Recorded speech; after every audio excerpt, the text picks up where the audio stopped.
चुनाव का बिगुल बजा बंगाल में और भवानीपुर की सीट पर एक बार फिर पूरा दंगल है।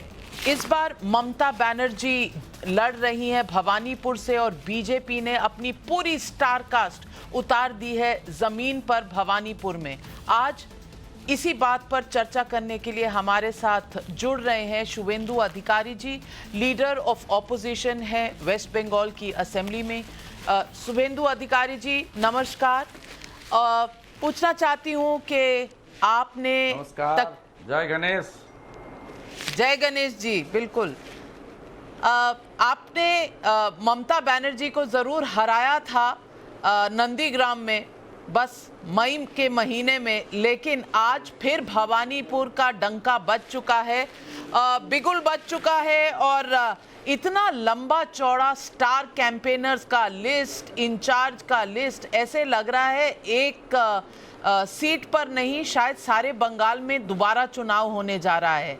बीजेपी इस चुनाव को फिर से उतना ही हाई प्रोफाइल बनाना चाहती है जितना बंगाल में नंदीग्राम का चुनाव था। न देखिए, कोई नंदीग्राम का सिंगल सीट नहीं है। पूरा प्रदेश में भाजपा ने पूरा जोर लगाई, लेकिन बहुत अच्छा प्रदर्शन नहीं हुआ, लेकिन अच्छा प्रदर्शन हुआ। पिछले चुनाव में हम लोग का 2016 में ओनली 10% वोट था, सीट था 3। इस बार हम लोग का 77 क्षेत्रों से हम लोग चुनाव जीते और हमारी परसेंटेज 38.1% तक गई।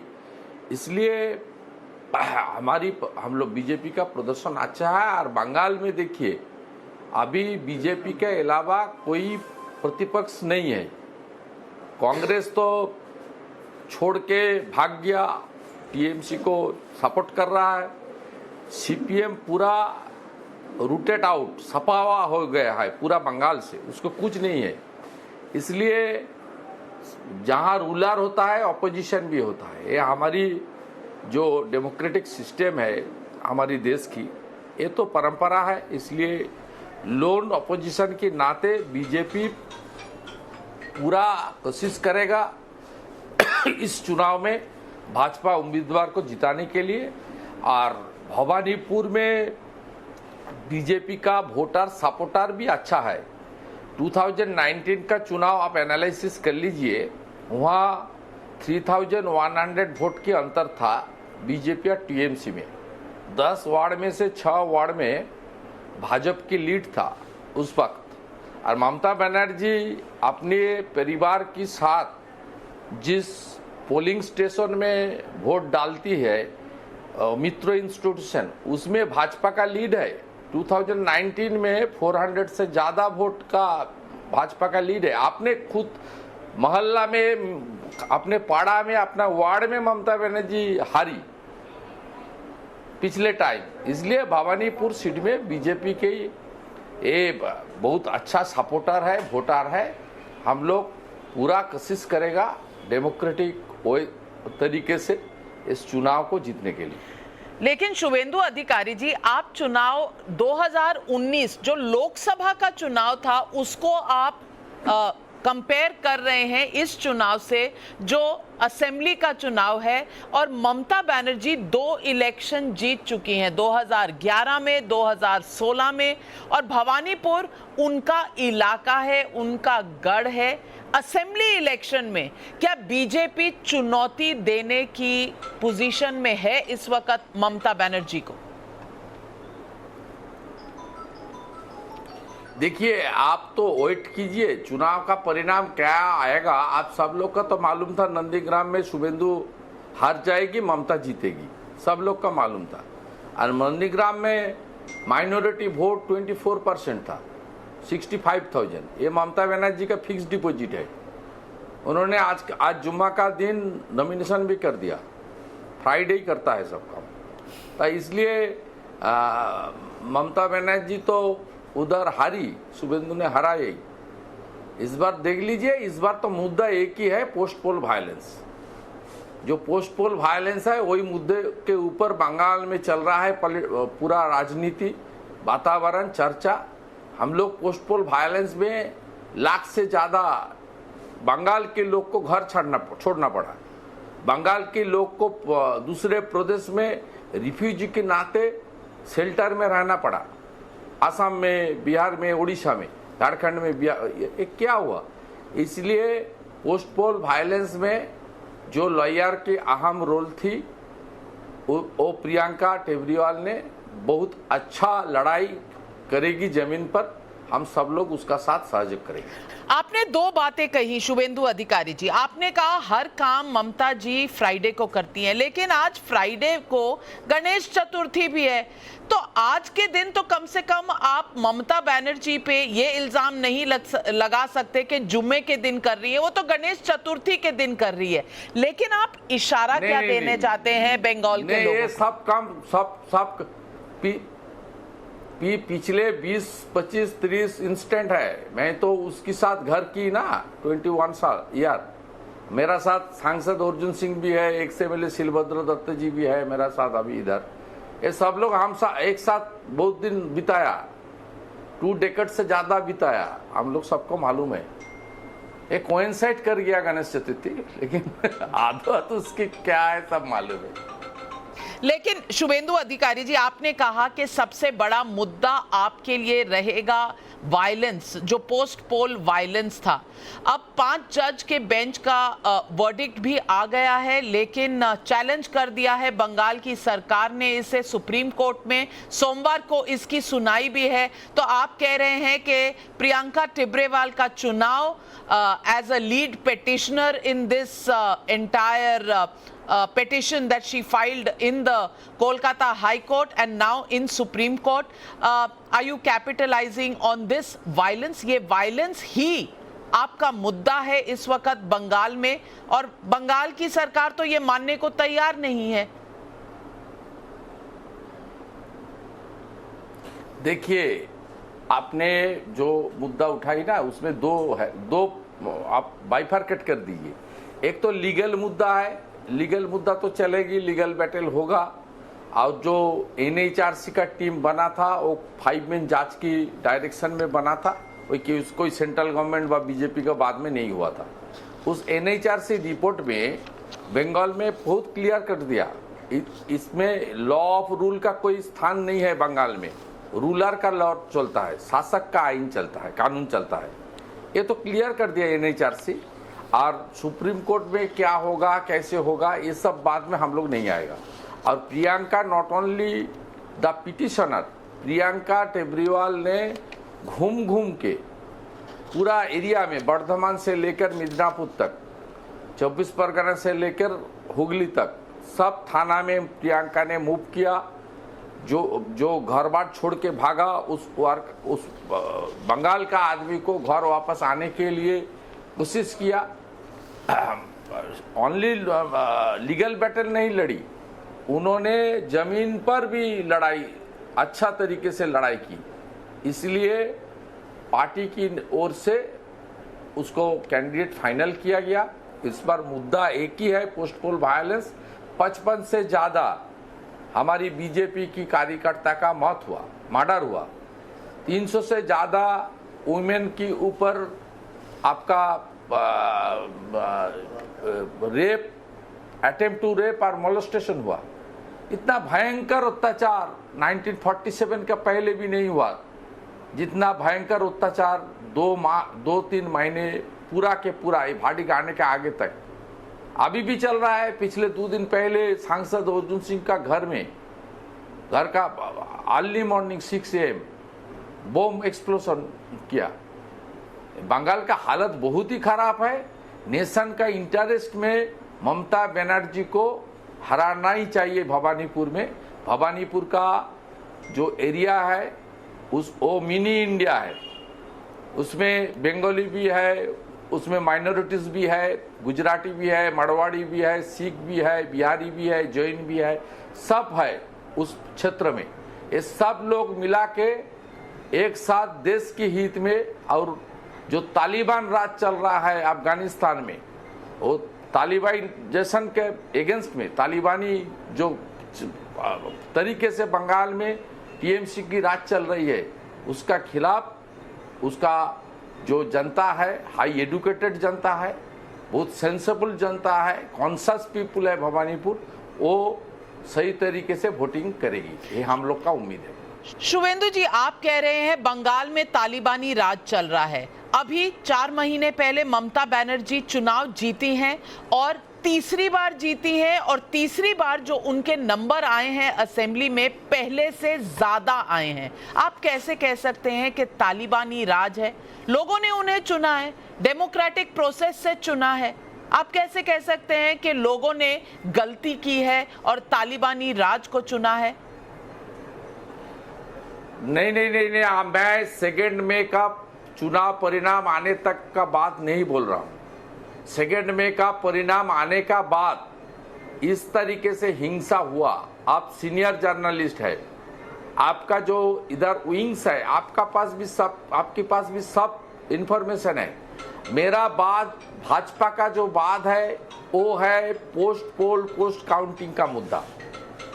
उसने 213 में जीता, जीतने के लिए तो हम लोग तो विपक्ष की भूमिका निभा रहा हूं, मैं तो नेता प्रतिपक्ष हूं। मैं चुनाव का नतीजे को लेकर कोई टिप्पणी नहीं करता। मैं टिप्पणी कर रहा हूं सेकंड में चुनाव का नतीजा आने के बाद पिछले 3 से 4 महीने बंगाल में जो जंगल राज चल रहा है, पोस्ट पोल पोस्ट काउंटिंग वायलेंस चल रहा है, इसमें तालिबान का जो रूल होता है वही रूल का छोटा से संस्करण बंगाल में भी चल रहा है। ये मेरा बात है, ये मेरा एलिगेशन है।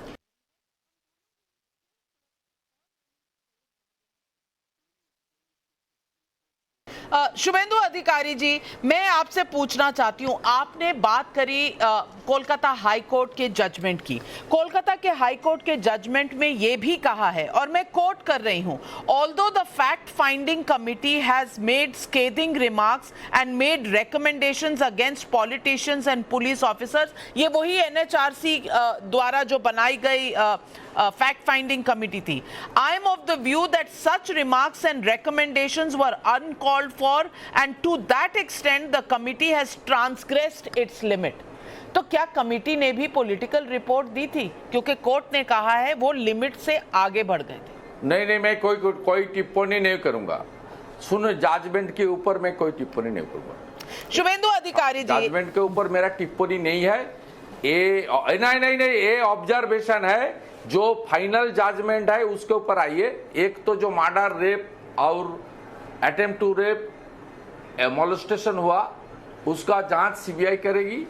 और दूसरा जो है, जो वारदात हुआ, लूटतराज हुआ, आगजनी हुआ, उसका जांच सीट करेगी under the leadership of ex chief justice honourable Manjula Chellur. ये डायरेक्शन है। पूरा कोर्ट का जो ऑब्जर्वेशन एनालिसिस है, इसमें मैं कोई टिप्पणी नहीं करूंगा। शुभेंदु अधिकारी जी, मैं पूछना चाहती हूं कि आप जब नंदीग्राम की सीट जीते तो 0.9% के मार्जिन से जीते। अब ममता बनर्जी जो हैं वो पहले 38% के मार्जिन से भवानीपुर में जीत चुकी हैं, उसके बाद 18-19% के मार्जिन से जीत चुकी हैं। तो बीजेपी को ये कॉन्फिडेंस कैसे आ रहा है कि आप ममता बनर्जी को भवानीपुर से हरा सके?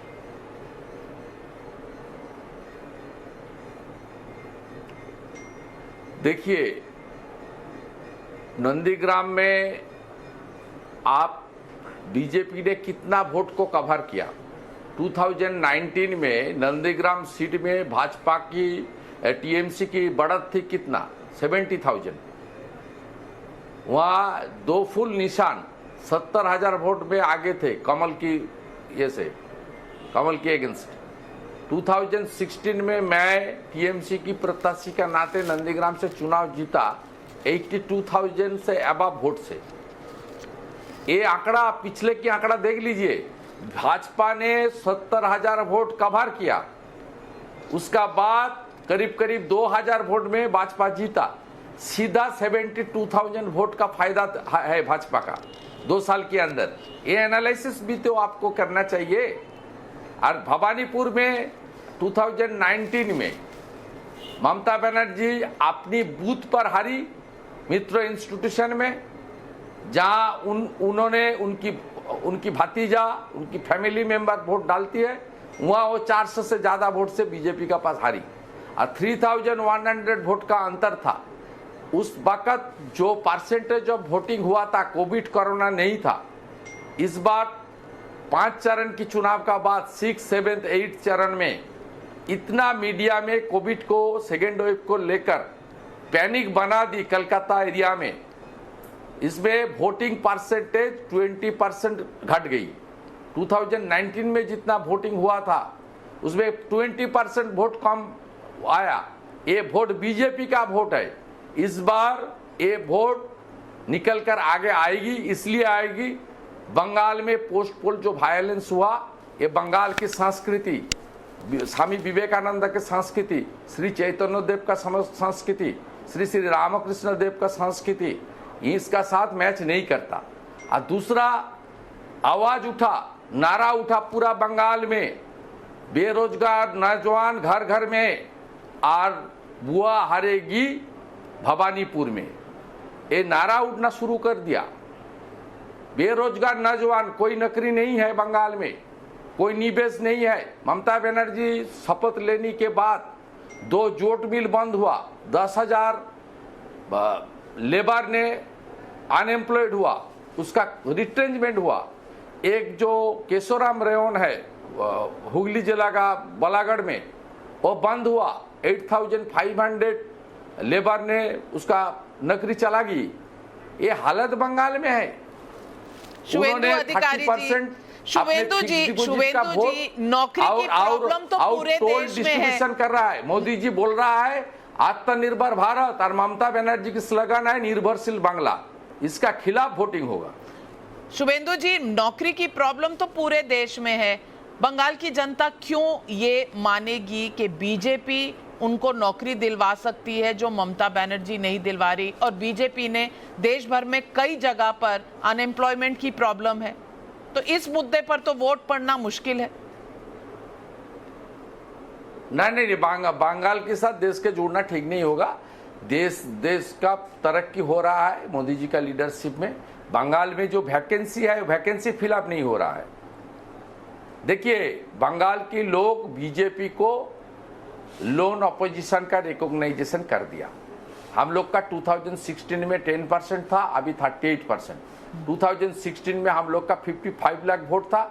इस बार असेंबली में 2,28 लाख वोट हम लोग को मिली। बंगाल की जनता ने बीजेपी को स्वीकार कर लिया लोन अपोजिशन की नाते।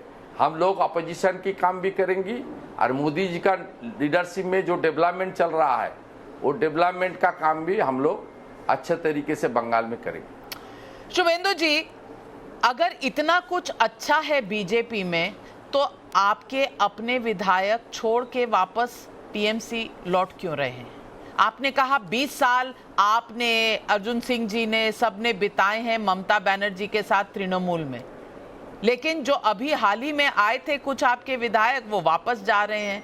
तो क्या अब बीजेपी जीते नहीं तो सब वापस जा रहे हैं, या उनको आपसे कोई परेशानी है?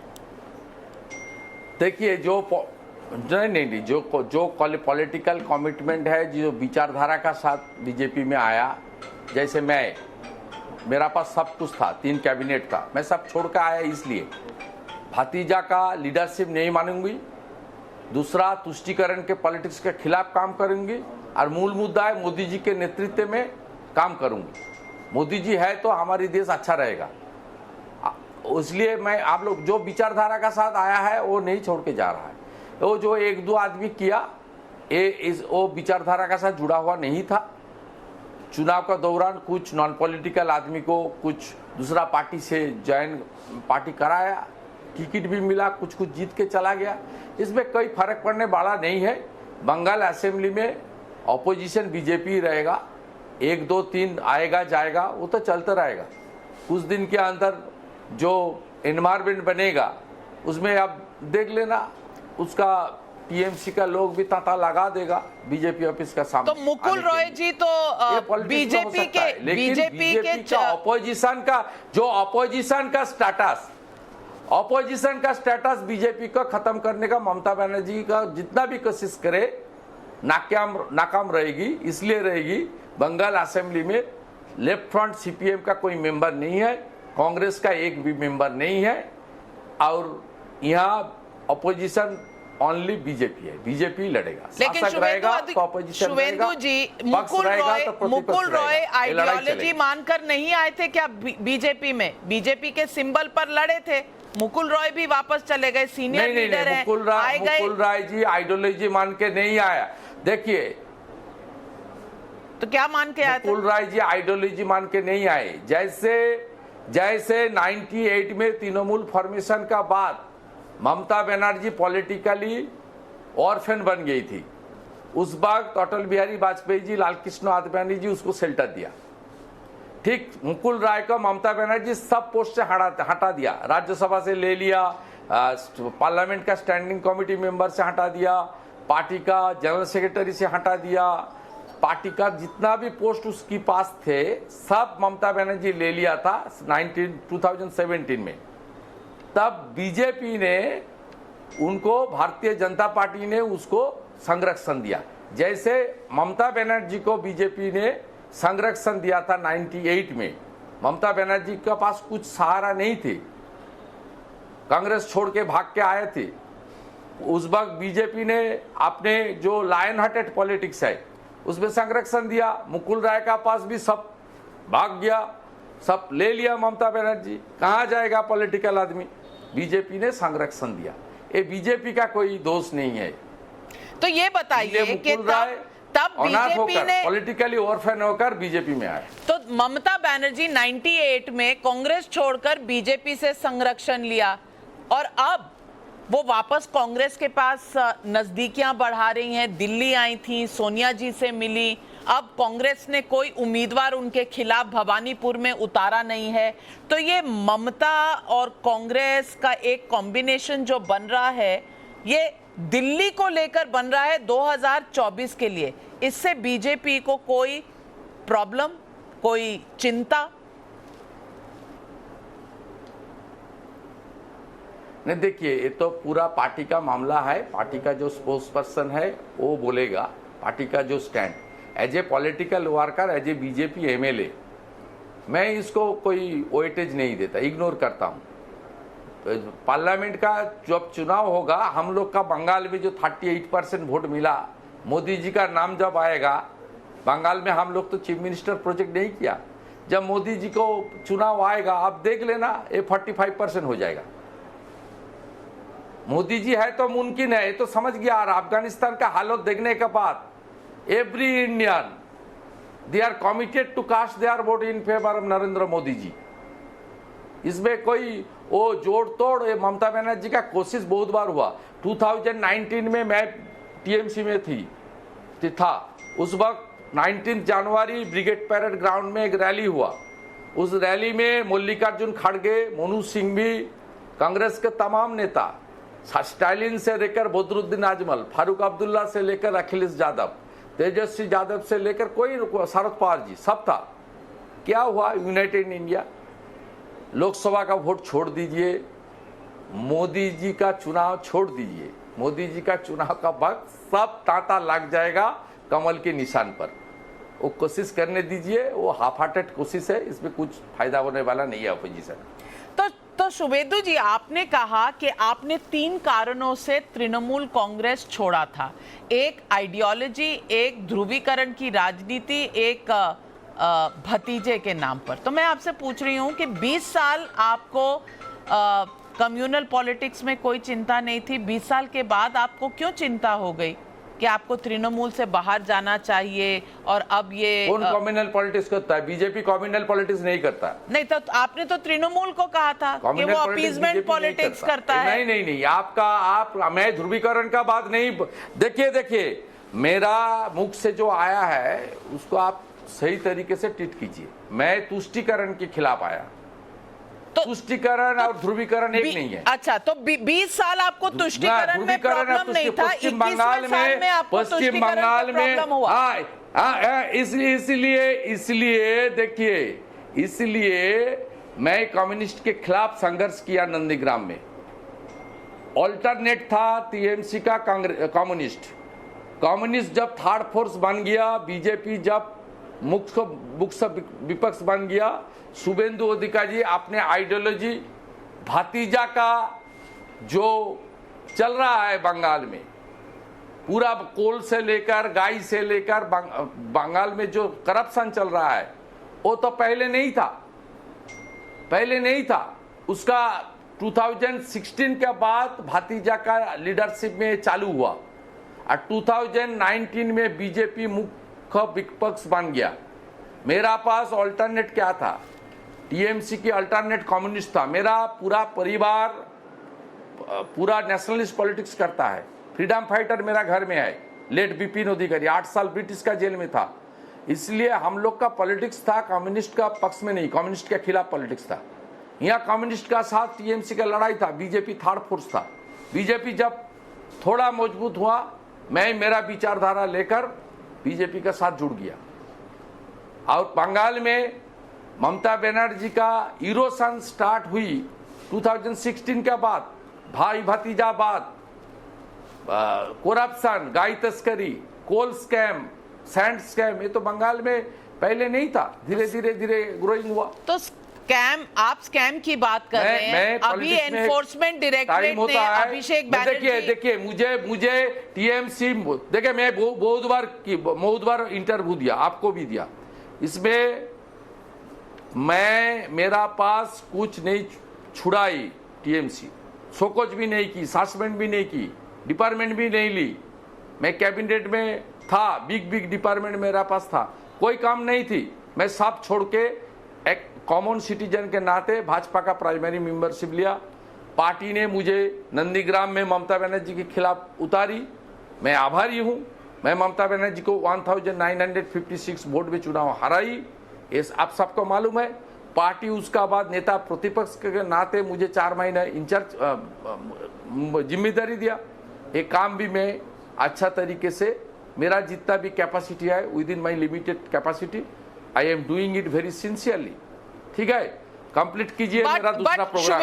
शुभेंदु जी मैं आपसे पूछना चाहती हूं कि आपने भतीजे के बारे में कहा, तो मैं आपसे पूछना चाहती हूं कि यहाँ बीजेपी अभिषेक बैनर्जी को एनफोर्समेंट डायरेक्टरेट द्वारा बुलाती है, दिल्ली में पेश करवाती है। क्या ये इसलिए है क्योंकि अब ममता बनर्जी और तृणमूल का इंटरेस्ट त्रिपुरा में बन रहा है, जहां थोड़ी बीजेपी को प्रॉब्लम है, और ममता बनर्जी बीजेपी को भी हरा चुकी है, सीपीएम जो त्रिपुरा में दूसरी फोर्स है उसको भी हरा चुकी है, तो अब तृणमूल एक्सपैंड करना चाहती है त्रिपुरा में। क्या इसलिए बीजेपी अभिषेक बनर्जी को घेरने की कोशिश कर रही है? सीधा आरोप लगाया है तृणमूल कांग्रेस। पहले तो आपका जो जानकारी है वो मैं करेक्शन करा रहा हूं। त्रिपुरा में सीपीएम को टीएमसी नहीं हराया, कोई चुनाव में नहीं लड़ा। नहीं, बंगाल में तो हराया है ना बीजेपी को भी, और तृणमूल साइन बोर्ड में है।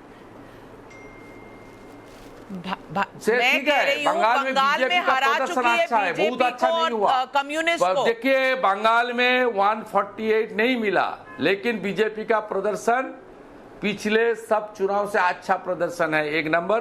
दूसरा नंबर, मैं कैटेगरिकली बोल रहा हूं, एजेंसी का बारे में मैं कोई टिप्पणी नहीं करूंगा। जांच एजेंसी अपने कानूनी तरीके से काम कर रहा है, इसमें किसको बुलाए, किसको रोके, किसको छोड़े, उसका मामला है। इसमें कोई टिप्पणी शुभेंदु अधिकारी नहीं करेगा। तो एक मुझे ये सवाल पूछना है, और पब्लिक भी ये सवाल पूछ रही है कि अगर इतना कॉन्फिडेंस है बीजेपी को, तो आपका रिजल्ट क्यों नहीं आया अनुकूल मई में जब चुनाव हुए थे? और आपने चुनाव के एकदम बाद कहा कि हम लोग ओवर कॉन्फिडेंट हो गए थे, ग्राउंड पर काम नहीं किया। तो अब जो भवानीपुर में लड़ाई होने वाली है, भवानीपुर सीट की, उसमें ओवर कॉन्फिडेंस नहीं है कि आप ममता बनर्जी को उन्हीं के गढ़ में हरा देंगे? ना, ओवर कॉन्फिडेंस भवानीपुर में लिए नहीं बोला। हम लोग भवानीपुर में बीजेपी का अच्छा पकड़ है, हमारी वोटिंग भी अच्छा है, और कुछ वोटिंग बढ़ाना पड़ेगा। लास्ट असेंबली में भी 28,500 वोट में अंतर है। सीधा 15 to 20% वोट ज़्यादा आने से ही रिजल्ट का चेंज हो सकता है, और हमारी 14,500 वोट का ज़रूरत है। जो 4 महीने पहले, जो 5 महीने पहले जो चुनाव हुआ उसका हिसाब से ही। इसलिए पार्टी का पास मुद्दा है, एनवायरमेंट है, पोस्ट पोल वायलेंस मेन मुद्दा है। हम लोग जी जान कोशिश करेगा फ्री एंड फेयर वोट होने से, और 2019 की तरह 65 से 70% वोटिंग होने से हम लोग का उम्मीद है इस बार अच्छा प्रदर्शन पार्टी करेगा। ओवर कॉन्फिडेंस का कोई सवाल ही नहीं है। इतना कम टाइम स्पैन में उपचुनाव हो रहा है, लेकिन हम लोग, हमारी पॉलिटिकल पार्टी के नाते हम लोग का जो कार्रवाई करना चाहिए, डोर टू डोर जाना, कोविड प्रोटोकॉल मानते हुए कैंपेनिंग करना, ये सब करेगा। हम लोग का उम्मीद है बंगाल का जो हालत है, बंगाल का जो सिचुएशन है, और पोस्ट पोल वायलेंस और अनएम्प्लॉयमेंट इतना बिग इशू है बंगाल में, इसके ऊपर नॉन एमएलए चीफ मिनिस्टर को फिर एक बार हम लोग कमल के निशान पर हरा सकती है। शुभेंदु जी, मिनिस्ट्री ऑफ होम अफेयर्स ने बंगाल सरकार को लिखा है कि बीजेपी के जितने नेता हैं बंगाल में, उनकी सिक्योरिटी बढ़ानी चाहिए, और उन्हें उनकी फिक्र है कि शायद कहीं ना कहीं उन पर अटैक हो सकता है। ये पॉलिटिक्स का एक नया पैंतरा है बंगाल के लिए। क्या इस पर भी आपका गुरु मंत्र चलेगा भवानीपुर में? नहीं, ये तो एमएचए का मामला है, मैं कोई टिप्पणी नहीं करूँगा। क्यों, आप लोगों को लगता है कि आप लोग सिक्योर नहीं है? अधिकार है हमारा, नो करने भी अधिकार। आपके नेताओं को लगता है कि आप सिक्योर नहीं? कोई तो सिक्योर नहीं है बंगाल में। अरे भाई, अर्जुन सिंह जी का ऑफिस में बैठा हुआ हूँ। अर्जुन सिंह एक दबंग लीडर है, बहुत दिन एमएलए है, एमपी है, स्टेट का वाइस प्रेसिडेंट है हमारी पार्टी का। वो उसका 30 साल 40 साल का पॉलिटिक्स से जुड़ा हुआ है। उसका घर में सुबह 6 बजे ओपन बॉम्बिंग किया, सुरक्षा किसी के पास भी नहीं है। मैं जब सेकंड में विनिंग सर्टिफिकेट लेने के लिए काउंटिंग स्टेशन पहुंचा, मेरा पूरा गाड़ी के ऊपर तोड़फोड़ हुआ। एक किसी को सुरक्षा बंगाल में नहीं है, सब अनसेफ है। जब ममता बनर्जी और भतीजा का जो लोग आदमी है वो सेफ है, बिकॉज ममता बनर्जी का पास गुंडा है और पुलिस है, और ममता बनर्जी और उसकी पार्टी के खिलाफ जो लोग है उसका वो अनसेफ है, ये सही है। लेकिन एमएच का सर्कुलर ऑर्डर, जियो एडवाइस का बारे में मैं कोई टिप्पणी नहीं करूंगा। ठीक है, नमस्कार, अच्छा रहिए, थैंक यू।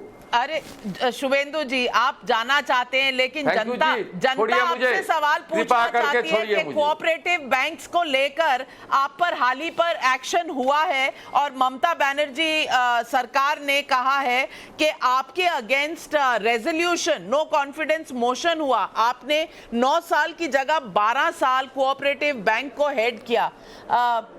क्या ये आपको करना चाहिए था? क्या ये रूल्स का उल्लंघन नहीं है?